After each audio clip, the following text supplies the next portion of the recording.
Well, I'm fixing Erica me a little bit of breakfast here. Everybody else is still in the bed.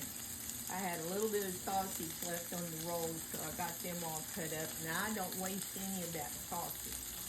This right here, this was an end piece. I pull it out and shape a little sausage patty. So I'm going to fix me a piece of toast, and I'm going to make me an egg and sausage sandwich. I cut my one piece of toast in half. I don't ever take two pieces.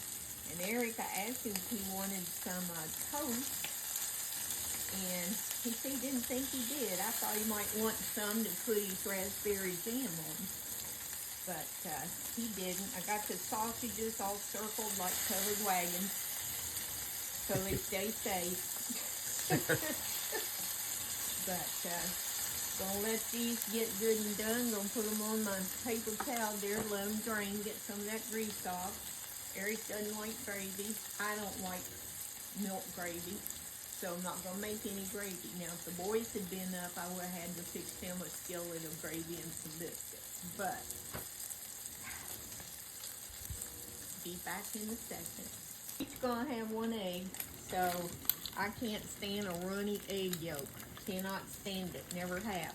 My daddy ate his eggs fried hard as a rock, and that's how I like mine.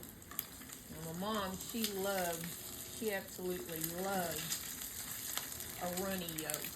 Yeah. I know there's people that love them. So, got those flipped over, so I'm just going to cook these till they get good and hard. Hope y'all have a blessed day. Remember, it's going to be okay, and we love y'all.